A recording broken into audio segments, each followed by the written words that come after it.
എല്ലാ കൂട്ടുകാർക്കും പുതിയൊരു വീഡിയോയിലേക്ക് സ്വാഗതം. എൻ്റെ കുക്കിങ്ങും ദിനചര്യകൾക്കുമൊപ്പം നിങ്ങൾക്ക് ഉപകാരപ്പെടുന്ന ചില അറിവുകൾ പങ്കുവെക്കാനാണ് ഈ വീഡിയോ. പറയുന്ന കാര്യങ്ങൾ മാത്രം ശ്രദ്ധിക്കുക. വിഷ്വൽസ് ശ്രദ്ധിക്കേണ്ടതില്ല. എഡ്യൂക്കേഷണൽ പർപ്പസ് മാത്രം ഉദ്ദേശിച്ചുള്ള ഈ വീഡിയോ കല്യാണം കഴിച്ചവർ മാത്രം കാണാൻ ശ്രമിക്കുക. വീഡിയോ ഉപകാരപ്രദമാണ്, മറ്റുള്ളവരും അറിയേണ്ടതാണ് എന്ന് തോന്നുന്നുവെങ്കിൽ ഷെയർ ചെയ്ത് സപ്പോർട്ട് ചെയ്യാൻ മടിക്കരുത്. അപ്പോൾ നമുക്ക് വീഡിയോയിലേക്ക് കടക്കാം. സ്ത്രീയുടെ ദേഷ്യത്തെ പുരുഷൻ ഭയക്കുന്ന ആ ശാസ്ത്രം എന്താണെന്ന് നിങ്ങൾക്കറിയണ്ടേ? അതെ, സ്ത്രീകളുടെ കോപം പുരുഷനെ അലോസരപ്പെടുത്തും, ഭയപ്പെടുത്തുന്നു എന്നെല്ലാം പറയും. ഇതിന്റെ കാര്യങ്ങളാണ് ഇന്നത്തെ ഈ വീഡിയോയിൽ നിങ്ങൾക്കായി പങ്കുവെക്കുന്നത്. അപ്പോൾ അധികം വൈകിക്കാതെ തന്നെ നമുക്ക് വീഡിയോയിലോട്ട് കിടക്കാം. സ്ത്രീയും പുരുഷനും ഒരു നാണയത്തിന്റെ ഇരുവശങ്ങൾ പോലെയാണ്. എന്നാൽ സ്വഭാവത്തിന്റെ കാര്യത്തിൽ തനതായ വ്യത്യാസങ്ങൾ ഇവർക്കുണ്ട് താനും.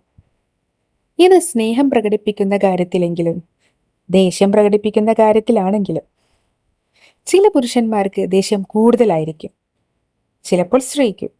ഇത് ചിലർ നിയന്ത്രിക്കും, ചിലർ പ്രകടിപ്പിക്കും. പൊതുവെ പറയും സ്ത്രീയുടെ ദേഷ്യത്തെ പുരുഷൻ ഭയക്കുന്നു എന്ന്. ഇതിനു പുറകിലെ സൈക്കോളജിക്കൽ കാര്യങ്ങൾ പലതാണ് കേട്ടോ. വാസ്തവത്തിൽ സ്ത്രീയുടെ ദേഷ്യം പുരുഷനെ ഭയപ്പെടുത്തുമെന്ന് പൊതുവേ പറയുന്നു. അതെ, സ്ത്രീയുടെ ദേഷ്യം പൊതുവേ പുരുഷനെ ഏറെ അസ്വസ്ഥനാക്കുന്ന ഒന്നാണ്. തന്റെ പങ്കാളി, ഭാര്യ ദേഷ്യപ്പെടുന്നത്, ദേഷ്യം പ്രകടിപ്പിച്ചില്ലെങ്കിൽ തന്നെയും ഉള്ളിൽ ദേഷ്യമുണ്ടെന്ന് മനസ്സിലാക്കുന്നതുമെല്ലാം തന്നെ അവരെ ഏറെ അസ്വസ്ഥരാക്കുന്നു. പല സ്ത്രീകളും പുരുഷൻ നിർദ്ദേശിക്കുന്ന, മുന്നോട്ട് വെക്കുന്ന അല്ലെങ്കിൽ പ്രവർത്തിക്കുന്ന ചില കാര്യങ്ങളിലുള്ള അവരുടെ വിയോജിപ്പ് പ്രകടിപ്പിക്കുന്നത് തന്നെ ദേഷ്യപ്പെട്ടായിരിക്കും. ഇതിനാൽ പങ്കാളിയുടെ വിയോജിപ്പ് ദേഷ്യരൂപത്തിൽ പുറത്തു വരുമ്പോൾ ഈ വിയോജിപ്പിൽ അസ്വസ്ഥരാകുന്ന പുരുഷന്മാരുണ്ട്. അതായത് തങ്ങൾ ചെയ്യാൻ ആഗ്രഹിച്ച കാര്യത്തിന് സ്ത്രീ പറയുന്ന തടസ്സമാണ് ഈ ദേഷ്യമെന്ന തിരിച്ചറിവ്. പൊതുവെ പുരുഷനേക്കാൾ വികാരങ്ങൾ തുറന്ന് പ്രകടിപ്പിക്കുന്ന പ്രകൃതം സ്ത്രീകൾക്കാണ്. ഇത് സ്നേഹമായാലും സങ്കടമായാലും ദേഷ്യമായാലും. ഇതിനാൽ തന്നെ ദേഷ്യം എന്ന വികാരം തുറന്ന് പ്രകടിപ്പിക്കുമ്പോൾ ഇത് അസ്വസ്ഥതയുടെ അന്തരീക്ഷം ഉണ്ടാക്കുന്നു. പങ്കാളികൾക്കിടയിൽ വഴക്കും സമാധാനക്കുറവും ഉണ്ടാക്കുന്നു. ഇത്തരം കാര്യങ്ങൾ പുരുഷനെ ഏറെ അലോസരപ്പെടുത്തുന്നുണ്ട്. സ്ത്രീകൾ മറ്റു കുറേ കാര്യങ്ങളിൽ ഒരേ സമയത്ത് വ്യാപ്തരാകുന്നത് കൊണ്ട് തന്നെ ഒരു പരിധി വിട്ട് ഇതേക്കുറിച്ച് ചിന്തിക്കാനുമില്ല. സ്ത്രീയുടെ കോപം, ദേഷ്യം പുരുഷന് ദൈനംദിന കാര്യങ്ങൾ ചെയ്യുന്നതിൽ പോലും തടസ്സമുണ്ടാക്കാറുണ്ട്. ഉദാഹരണത്തിന് വീട്ടിലെ ഇത്തരം പ്രശ്നങ്ങൾ ഓഫീസിൽ ജോലി ചെയ്യുന്നതിന് പോലും പല പുരുഷന്മാർക്കും തടസ്സമായി നിൽക്കുന്നു. അവരുടെ സ്വസ്ഥമായ ജീവിതത്തെ ഇത് ബാധിക്കുന്നു. സ്ത്രീകൾക്ക് പൊതുവെ ഇത്തരം കാര്യങ്ങൾ തങ്ങളുടേതായ പ്രവൃത്തികളെ ബാധിക്കുന്നതിൽ നിന്നും ഒരു പരിധിവരെ നിയന്ത്രിക്കാൻ സാധിക്കുന്നു എന്നാണ് പഠനങ്ങൾ വെളിപ്പെടുത്തുന്നത്.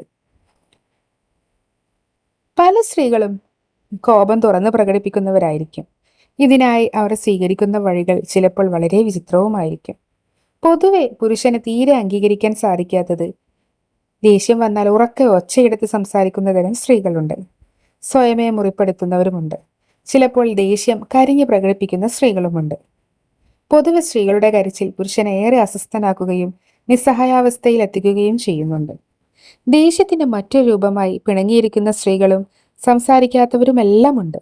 ഇതെല്ലാം സൈക്കോളജി പ്രകാരം പുരുഷനെ ഏറെ അലോസരപ്പെടുത്തുന്ന കാര്യങ്ങളാണ്. ചില സ്ത്രീകൾ സ്ഥിരമായി ചെയ്യുന്ന കാര്യങ്ങളിൽ നിന്നും വിട്ടുനിൽക്കുന്നു. ഉദാഹരണമായി ഭക്ഷണം വീട്ടിൽ പാകം ചെയ്യുന്ന സ്ത്രീ ദേഷ്യപ്പെട്ട് ഇതിൽ നിന്നും മാറി നിൽക്കുന്നത് പൊതുവെ ഭക്ഷണക്കാര്യത്തിൽ സ്ത്രീയെ ആശ്രയിക്കുന്ന പുരുഷന് ബുദ്ധിമുട്ടാണ് ഉണ്ടാകുക. പ്രത്യേകിച്ചും സ്വയമേ ഇത്തരം കാര്യങ്ങൾ ചെയ്യാത്ത പങ്കാളിയാണെങ്കിൽ.